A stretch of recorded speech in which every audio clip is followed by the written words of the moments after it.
That evening, sitting alone in the modest hotel room with James, I found myself confronted with life's unpredictable nature. Anxiety had been my constant companion for months, as my husband Thomas had been working abroad in another city.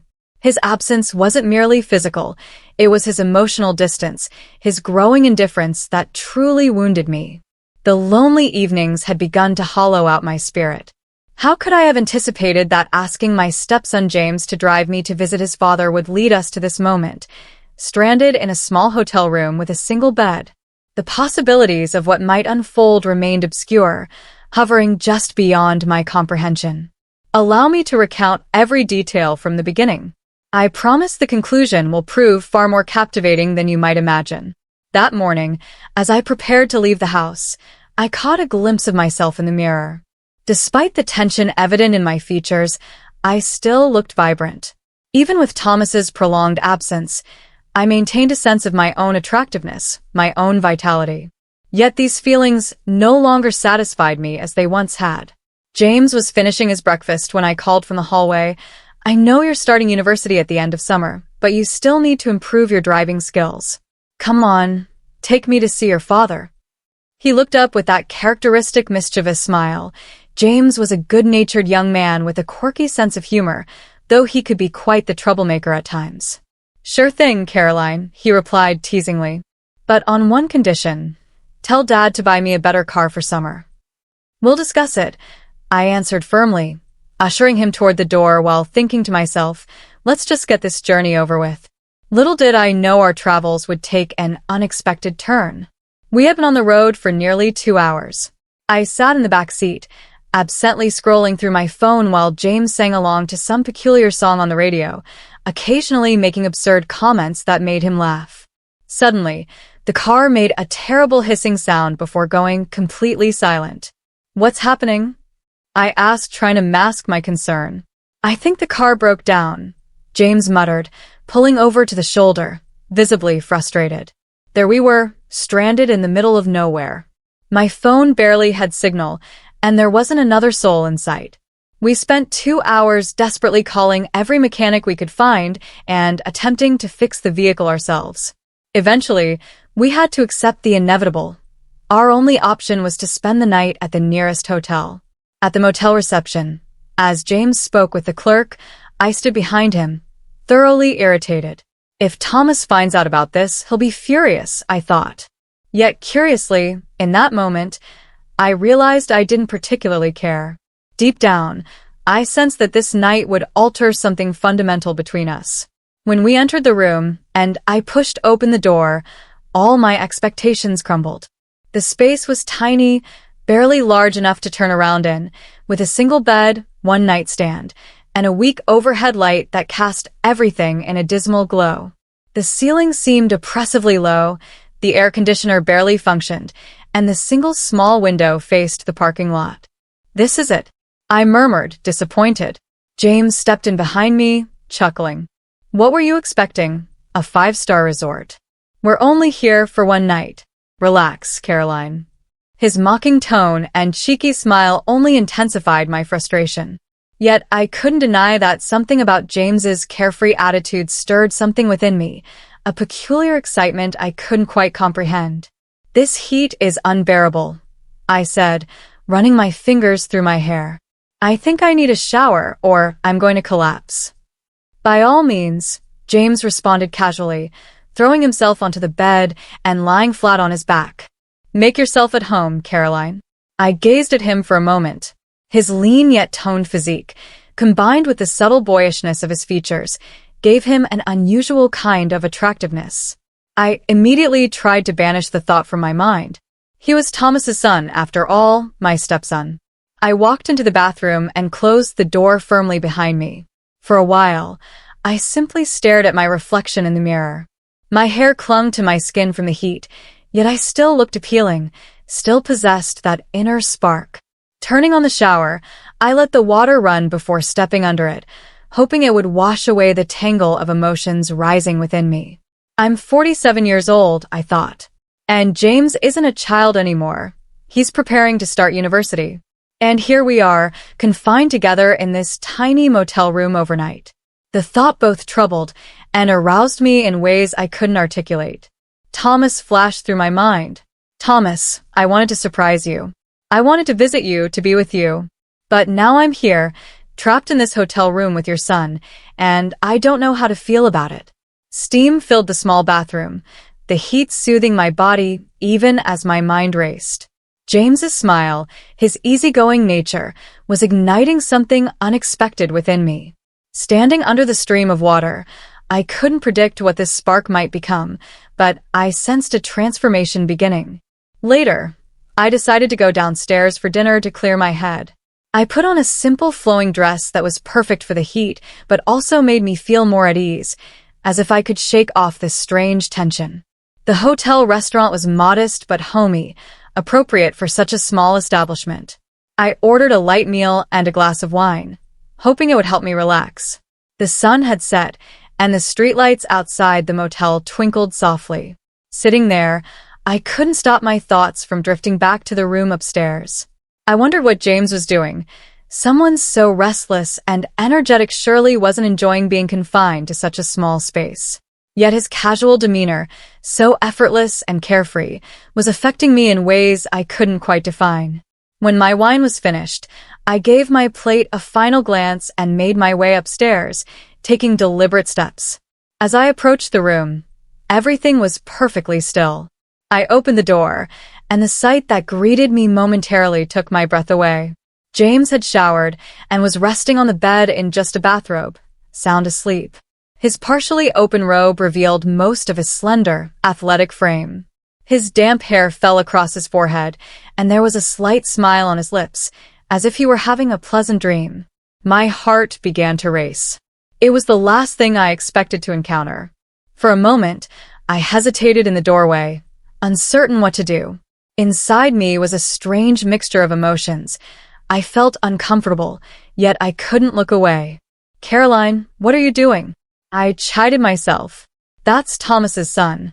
But my eyes betrayed me, drawn to where his robe had slipped further open. What I glimpsed awakened something warm inside me. The limited size of the room only complicated matters. There wasn't another bed. Either I would sleep beside him or spend the remainder of the night in a chair. In this heat, the chair seemed impossible. I moved carefully into the room, James's steady, rhythmic breathing filling the space. I took a deep breath, trying to focus, but the turmoil inside made clear thinking difficult. "Get it together, Caroline," I whispered to myself. "It's just one night, nothing more. This doesn't mean anything. I intended to surprise Thomas, and now I'm stuck here. Be sensible." I took a few steps closer to the bed and watched James. The innocent smile on his face only made my already confused thoughts more difficult to manage. I sat down on the edge of the bed, wondering how I would get through the night. In the middle of the night, a faint sound woke me. I opened my eyes just slightly, enough to scan the room. I saw James shifting on the bed, appearing half asleep as he ran his hands through his hair and scratched his head gently. I found myself watching him, keeping my eyes barely open, pretending to be asleep. Inside, though, I was alive with sensation. Then I felt it, his eyes were on me. My heart began to race. He was watching me. I tried to maintain the act, keeping the drowsy expression on my face and remaining still, but internally I was humming with activity. Slowly, he proceeded to untie the belt of his robe. As it loosened, the robe fell from his shoulders, revealing more of his toned, youthful physique. The way his muscles twitched slightly with his movements sent a warm sensation through me. I couldn't help myself. In that moment, I realized two things. I had no control over what was happening, and part of me didn't want to stop it. James selected a pair of shorts from his bag. While doing so, he kept glancing back at me, as if trying to determine whether I was awake. His glances made me even more eager. I was trying hard not to reveal anything, but simultaneously I allowed the moment to consume me. After putting on his shorts, he didn't return to bed. Instead, he sat in the chair in the corner of the room and simply watched me. Being observed so intently was both unsettling and sparked something inexplicable deep within me. I kept my eyes closed, feigning sleep, But how long could I truly maintain this pretense? Finally, I couldn't bear it anymore and sat up. When my eyes met James's, I made sure my voice wavered as I said, "You're making me feel things, James." I could feel the words hanging in the air. At that moment, I realized nothing would ever be the same between us. James's eyes widened momentarily, then he took a deep breath before speaking. "I don't know, Caroline," he answered, his voice low but steady. "We've been living under the same roof for a while now, ever since my dad's been away. The more time we spend together, the more I feel for you. You might not realize it, but sometimes I can't hide the admiration I have for you. Right now, this feels like some kind of dream." His words caught me off guard, but also ignited something inside me. James wasn't looking away. His eyes held mine with a kind of honesty and intensity that had me completely captivated. "I need to get up early to get the car fixed," he continued, though his voice sounded as if he was trying to convince himself, but his eyes didn't waver even slightly. "But right now, I just can't take my eyes off you, Caroline. I've never felt this way before." My heart was racing. I moved to the edge of the bed and sat down in the chair directly across from him, my eyes locked on his. The energy between us was so powerful it needed no words. We sat in silence for a moment before I lightly pursed my lips and fixed my gaze on him. "James," I said softly, my voice holding both curiosity and a challenge, "are we talking about the same thing?" James's stare intensified, as if he wanted to experience this moment through feelings rather than words. He didn't respond, but the expression in his eyes conveyed everything, and that's when I understood there was no turning back for us. As I looked into his eyes, a surge of boldness and overwhelming emotion welled up inside me. The mixture of doubt and excitement in his eyes only pushed me further. Taking a deep breath, I spoke again, my voice calm but forceful. "James," I murmured, capturing his complete attention. "When I came into the room, you were asleep. Your robe was slightly open, and I couldn't look away. It affected me more than I expected. We can't run from these feelings. We both know that." As my words hung in the air, I took a step forward and slowly stood up. His gaze followed my every movement, his breathing quickening. I couldn't contain the excitement rushing through me. My fingers moved to the tie on my dress, and as I carefully undid it, I could hear the change in his breathing with each motion I made. "I suppose," I whispered, my voice dropping to a near whisper, "we need to balance things out." I carefully unzipped the back of my dress. The fabric slipped from my shoulders and fell to the floor. The cool air against my skin only intensified the heat inside.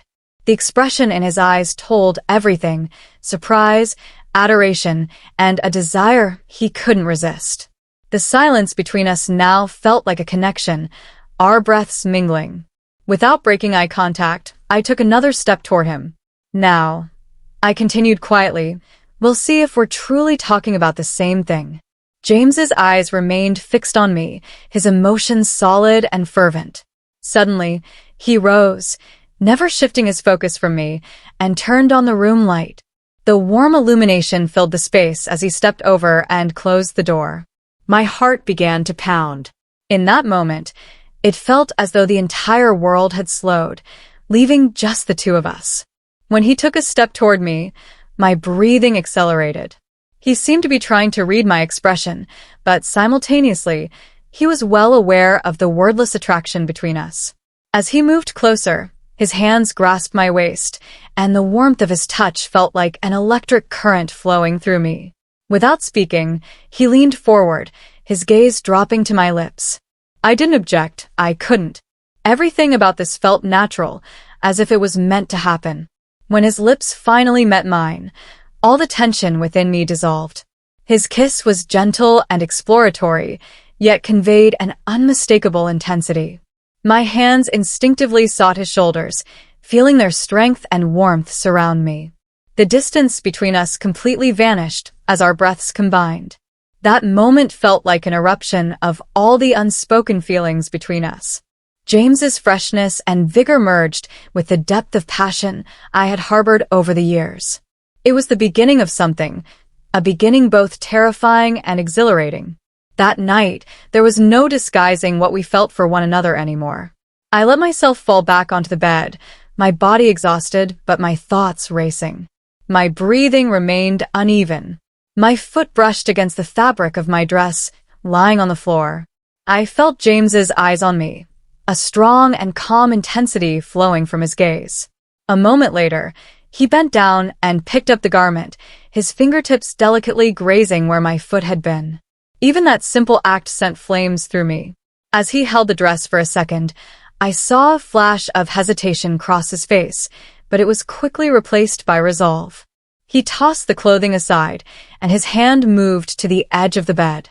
Slowly, he crawled onto the mattress, his movements meticulous and deliberate. As he moved closer to me, the expression on his face reflected his emotions, equal parts eager and magnetic desire. As I lay on the opposite side of the bed, I sensed James's proximity.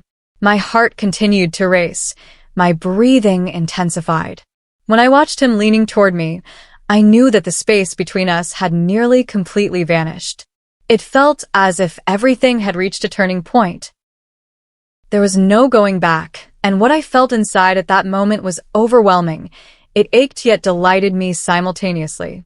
I looked up at the ceiling and could see James's face above me. I was drawn to the way he pushed back his hair from his forehead. I could see in his eyes what he was experiencing. He was flushed, he was excited, and he was so happy. I could see that he was approaching everything with such enthusiasm, and I was struck by how breathless he was. James had rushed my emotions to a point where I was grateful the car had broken down. "I'll never forget this hotel," James murmured in his shaky voice, his words pushed out as if each one was as heavy as a breath. His eyes were riveted on me, yet his hands trembled slightly. His body was tense, his muscles contracting, each action a bit more careful and precise, as if he wished to preserve a memory. "I definitely don't want my father to sell the car anymore," he added, and after these words, he let himself fall beside me, closed his eyes without speaking, and waited for his breathing to steady. I was exhausted and didn't even have the strength to utter a word. My legs wouldn't stop trembling, and I didn't even realize how I had fallen asleep. The next morning, James came with a mechanic who informed us that we needed to pick up Thomas and travel to the city where he was staying. I was overwhelmed with sadness and confused feelings, but simultaneously, there was excitement inside me. As I glanced at James, his gaze, his movements, everything about him was affecting me. Everything was so complex, yet I still didn't know what would happen next. I couldn't distinguish between the questions in my mind and the exhilaration. There was just one thing I knew for certain. This journey would be the moment everything changed.